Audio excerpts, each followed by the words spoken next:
Hello there! I'm Scotty. You're not.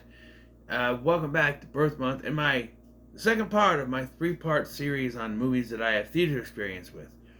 And you're wondering, Scotty, this is romantic comedy, 2006. What are you doing? Well, I do like romantic comedies. I like the cheesiness of them. Probably why I like to watch a date movie that subverts those tropes so much. But uh, actually, this was a date movie for me. I didn't get my first girlfriend until I was a senior in high school, 2005, 2006. Uh, now don't judge me. I'm autistic. Leave me alone. Our relationship was fine. We were together for October to. This was March, so we're around March. But this was like our first big date. You know, we've been together since October, but we decided to go to the movies, and it was this. Yeah, I got teased. You went to a chick flick? After watching this, I don't see it as a chick flick. I'm sorry. Not all romantic comedies are chick flicks. To me, a chick flick is where the woman is the main lead. While there is a woman co-lead, you also have Matthew McConaughey. You also have Matthew McConaughey as the main lead, Trip. And the story here is that Trip is still 36 years old, or 35, they say here. 35 years old. Matthew McConaughey was 36, which is, oh boy, because he's close to the age I am now. And he still lives with his parents, who are played inexplicably by Kathy Bates and Terry Bradshaw. Back when they thought Terry Bradshaw could act, because did a few Radio Shack commercials, and they thought, hey, put him in movies. Why doesn't he do movies anymore? I don't know. Well, the parents find out that their friend's son moved out of the house, and it was because they hired this woman to get him to move out of the house. So her name is Paula, played by Sarah Jessica Parker, who I never been attracted to. It's one of those cases where she was always older than me. So it's like I see her as an older woman. I don't know. I've been attracted to older women. Kimberly from Power Rangers, bringing, um, uh, what's her face, Julia Stiles. But I don't know. Sarah Jessica Parker just looked like she has mom face. Where it's like, no, she's mom face. I'm not gonna be attracted to. Not that I'm not attracted to moms, but she's just got mom face. I don't know how to explain it. So she's hired to kind of date Trip and convince him to end up leaving. I am still trying to figure out how that was supposed to happen. Because they say later that their friend's son moved away to New York or something, somewhere, and got married. And I'm like, so I don't I don't know. They never really explain how this is supposed to work, so it's confusing. Also, the supporting cast in this movie is awesome. It's your basic 2000s. You want some comedic persona. You got Justin Bartha and Bradley Cooper as his friends, and I canonically believe this is a prequel to the Hangover. After this, they meet Stu and Doug, whose name in this movie is not Doug, but Ace, or if they just called him Ace throughout the film, that'd be fine. But at one point, they say his full name is Philip. I'm like, well, there goes my thought process. But no, his real name is Doug. Let's say Ace, Justin Bartha's character. His relationship with Zoe Deschanel doesn't work, so he meets Tracy, and after a year or so of dating, they get married. We have The Hangover in 2008. I don't know. But it's weird to see them both in this movie. And it's. I don't know. Yeah, Zoe Deschanel, Bradley Cooper, uh, Justin Bartha is in this. We have a cameo from Catherine Winnick at the beginning of this. as this girl Melissa he's dating. So here's the situation. Beginning of this movie starts with Trip taking his date Melissa, played by Catherine Winnick, home with him, and then it's interrupted by Terry Bradshaw coming in and ruining it, and it really he still lives with his parents. So then it's revealed that they don't like this lifestyle for their son, and they want him to move out.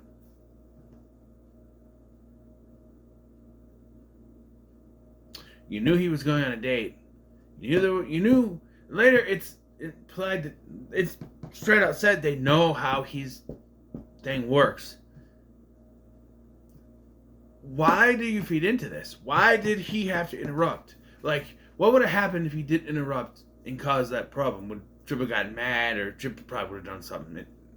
I don't know. It feels like, for all that they're complaining about what Trip does and Trip's living there, they're enabling him, is what it feels like, because it feels like this whole first scene here is concocted to set up this whole, he brings them home so the parents can embarrass him. But it also seems like the dad did this on purpose, because then the following scene they're in the bedroom and then basically pointing out all the stuff that usually happens, and I'm like, but like, so this was on purpose, or I don't know. But like I said,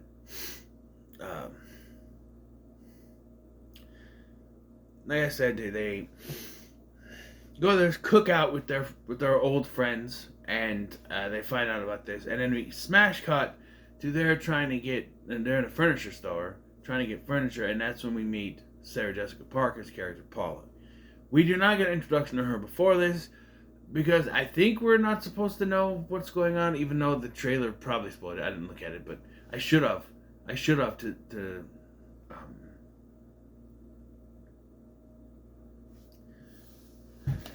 just to make sure, But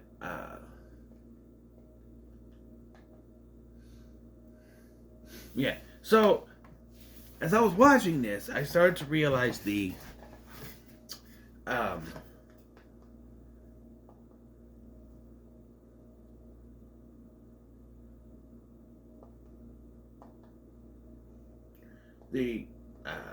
romantic comedy formula, at least in the 2000s, because I know there were some other ones that just didn't have this. Sorry, I'm not looking at the screen.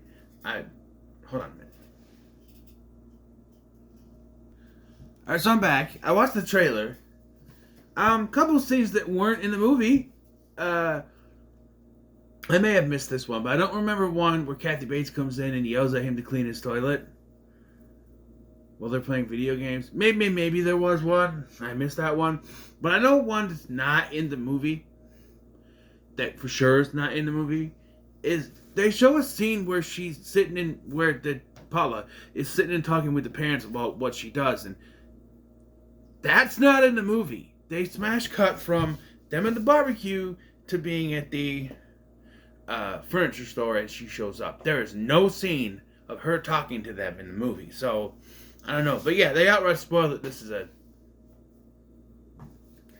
job for her, which now doesn't make any sense. That scene's not in the movie. I don't know. There's also a lot of goofy animal stuff in this. There's a running joke where he keeps getting attacked by animals, and Demo, Bradley Cooper's friend, who's in touch with nature, says this because he's not in touch with nature because of his relationship issues or something.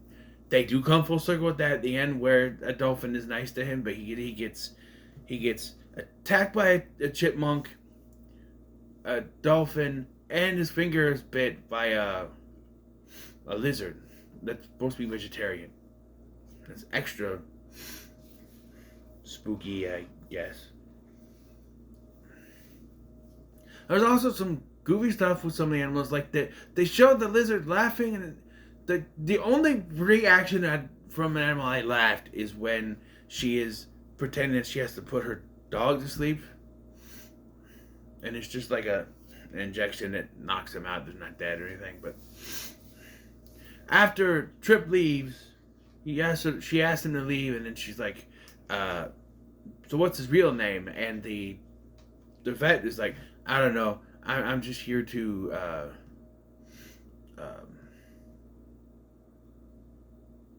what was the line? I'm just here to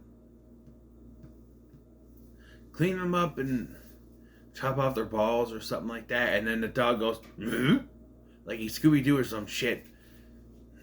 That made laugh at me, but when the lizard started laughing, I'm like, okay, that's too much.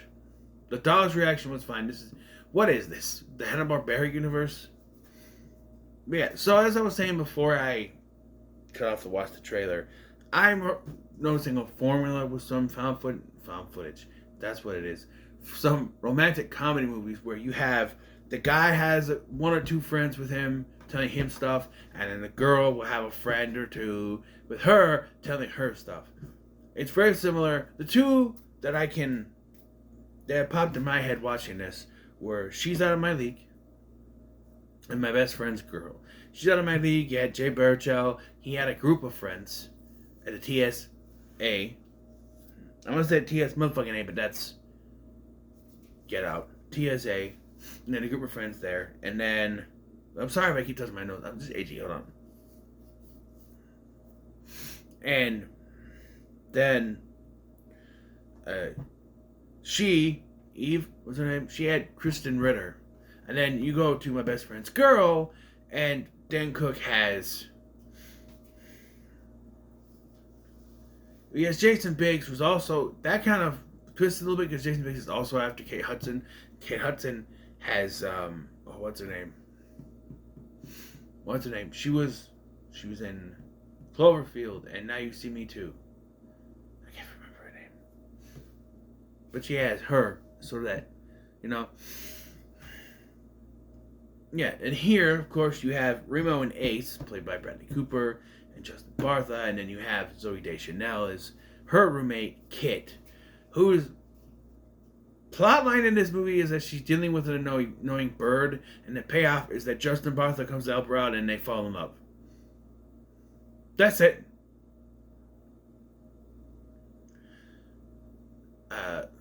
There's also something that had my eyebrows raised a little bit, where he says he's got to spend time with his nephew. It's Tyrell Jackson Williams, and I'm like, put those two actors back to back. Something's not working here, you know. But they never explain it until towards the end of the movie when it's time for the whole climax thing to happen. And you're thinking, oh, did his brother or sister marry a black man or woman? You know? We also never see that he has a sister or anything either. So it's interesting. We do get an explanation. But, and this is not a slight on African American actors or Tyrell Jackson Williams as a person, I feel like this would have worked better if you had cast a white kid actor. Otherwise, this is way too obvious that there's something else going on here. And you don't want to be too obvious with it. It just, I don't know. It just...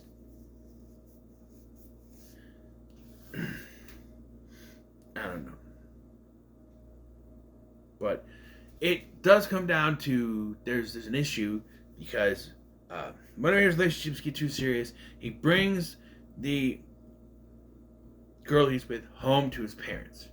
And it ends up messing everything up. But because she's in on this whole thing, behind the scenes, she knows, well, she doesn't really know, but, like, they show up, and the mom's like, oh, you're in big trouble now. He's trying to break up with you, because he only brings him here when he's ready to break up. Which, again, if they know that, why do they interfere? If they just stayed in their room and didn't get involved, maybe Tripp would get the hint. Who knows?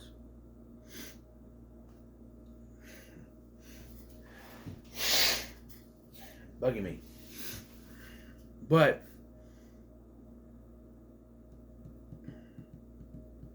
so we get to the peak of this movie when they go to a baseball game and Bradley Cooper, I forget his name, who now knows because Kit told Ace, so now and Ace told him, so he confides in Paula that Trip used to be in a relationship with a woman that he was in love with. I don't know if they were married or anything, but they were in love with. He was in love with, and she died. And this nephew of his is not his nephew, but the kid that he takes every once in a while to spend time with to make up for that, I guess, even though it's not really his fault. I don't remember how she died, but yeah. And everything comes to a full head when Demo decides to tell Trip about everything. For some reason. There's no reason given for this. He just decides, hey, I'm going to come clean. I get him telling Paula about Amy, which is the woman's name. But now he's just like, hey, I got to tell you. So Trip organizes this dinner where he basically, he tries to call their bluff here, where he says that he thinks that he and Paula should move in together. And then flips it on its head and say, hey, we're gonna not redecorate,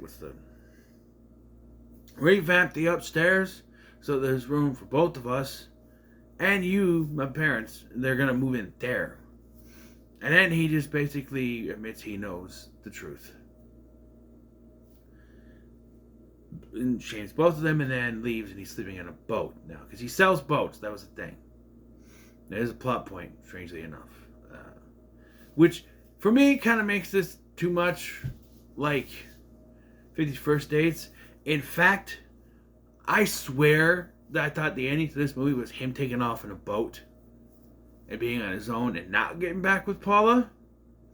Because I was expecting after they break up and everything, it cuts to him on a boat. He finally moved out. He apologizes to his parents, and he's on a boat. We get to that. He apologizes. He talks to his parents. They apologize. They reconcile. You see too much of Terry Bradshaw's naked ass. I'm sorry. While I like the idea of a naked room, I do not need to see Terry Bradshaw's naked ass, especially when this movie's PG-13. And then I remind you, I was on a date the first time we saw this. Do you think that Terry Bradshaw's naked ass is going to help with the making out? No, it is not.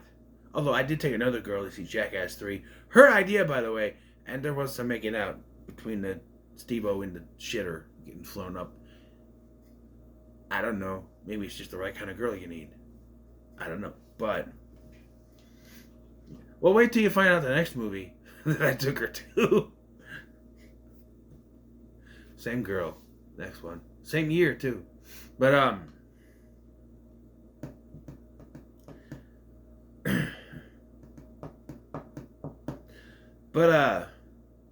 lost train of thought. So, this is where the movie kind of goes a little long in the tooth for me. Because, like I said, I swear that's how it ended. But it keeps going. Because now, the friends, and Kit, and the parents, they all feel bad about this. So they orchestrate this whole thing. Which Justin Bartha brings up, or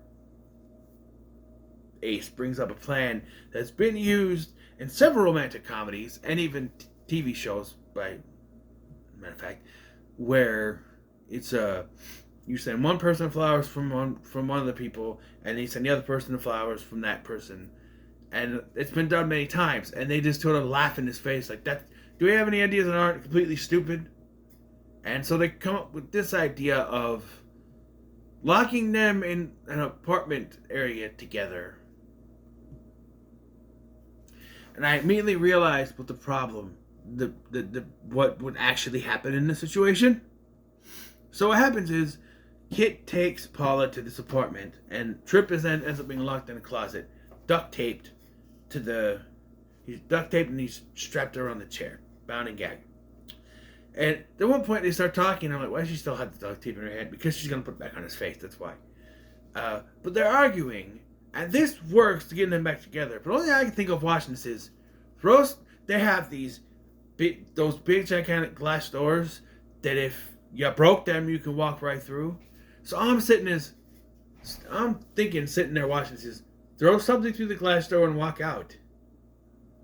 It's not your apartment, it's what damages, it's going to be on your friends, right? So just break the window and you can both walk out. Then you're going to confront your friends. But then the movie wouldn't have the ending they want, right? Where they end up getting back together inexplicably, because it has to happen that way. Because romantic comedies, the one trope I hate about romantic comedies is there's like a liar revealed story where they have the third act break up and then they get back together. It works in this movie because of the way the story is structured, where of course the lie is going to come out at some point. You get it. But this whole act, when it's so obvious that there's another way you can handle this, I'm like, just break the glass door and walk through. They didn't really think about this. They could have even been obvious, where it's like, I don't know. And also they throw in that Ace has cameras all around this place, so is it his apartment? So that's another reason why you could break the door. It's your friend's apartment. He could pay for it. Probably make you pay for it, but anyway. And they're all at this pizza place watching this, and everybody in the pizza place ends up watching it too, and they end up getting back together, and then we have to show what everyone is doing now. Yeah, so Justin Bartha and Kit are still together. They're bird watching. Good for them. Also, they missed a big opportunity for that bird that was annoying. Though they do shoot it with a BB, but that bird to fly down and hit Trip in the face or something to go with the animals attacking him motif, but they don't do that. Maybe it would have been too corny. But you had a lizard laughing at him, so... By the way, he says that he fell 40 feet off a cliff. And he's just able to get back up and walk. No, 40 feet? Your ass is going to the hospital. I'm sorry. That's... No. Did I just fall 40 feet? And they make it like it's Justin Bartha's fault. Justin Bartha. That it's Ace's fault because he was reaching for food. But if he's more down to the ground, wouldn't that make him more of an anchor? Because he's bent over, so... I don't know.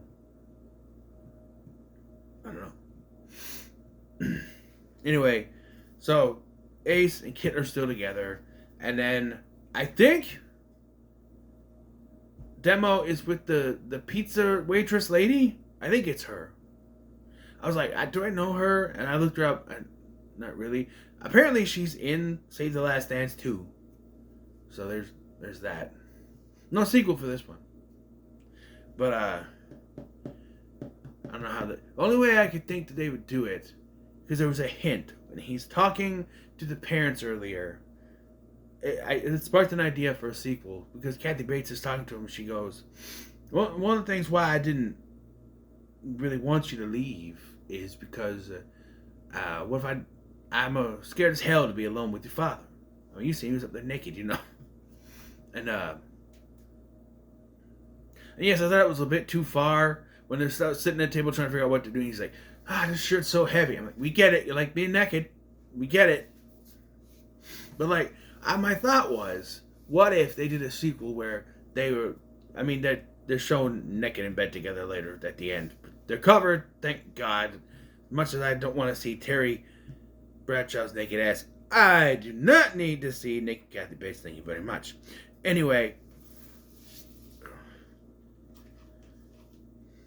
that's like that skit from Blue Collar TV where the grandma has to go take a shit, and the the teenage son didn't realize it, and he walks in and he sees her all completely naked on the toilet. I don't know why she's naked. Or was she gonna get in the shower?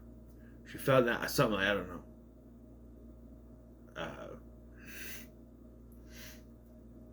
And he's scarred, and now he's blind for the rest of his life because of it. That's the Kathy Bates effect for me. If I ever no. I mean, Ron has that joke where he's like, so if you've seen one woman naked, you want to see the rest of them naked. It doesn't matter. They can hang down to here. You want to see me naked? Yeah, I do.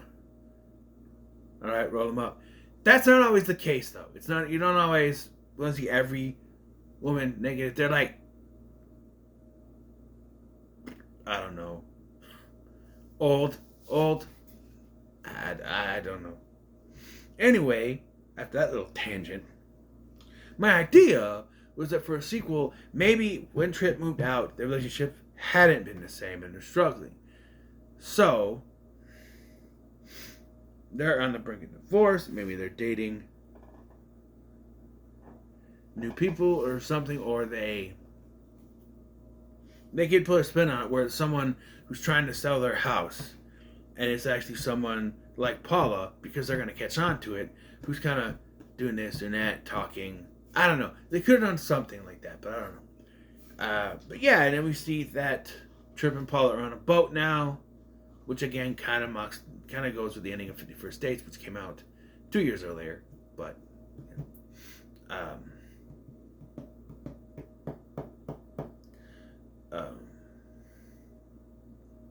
and yeah, like I said, we could come full circle with that animal thing because he falls in the water, he gets knocked in the water, and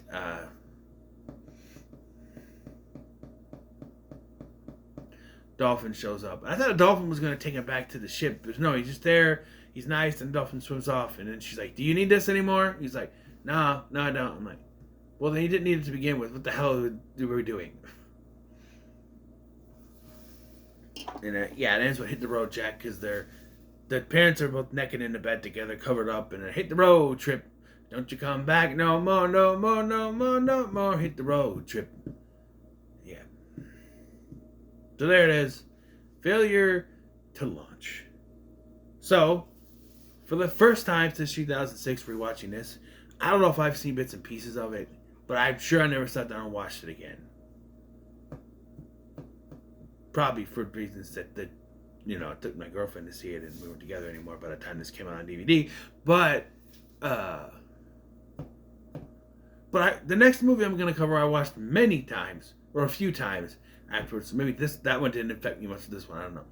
But I'm going to give it a pretty good. I think it's solid for a romantic comedy. I do think it runs a little long in the tooth, because there's that breakup, and it just feels like, well, we have to organize this thing. It's like, I don't know. Although if the whole point was for him to, I know they want to keep that romantic comedy thing going, but maybe the point of this movie should have been him moving out of his parents' house. So what? He doesn't get with Paula. Paula also comes to the realization that she, does this whole thing because she's also afraid of a relationship. So yeah, maybe,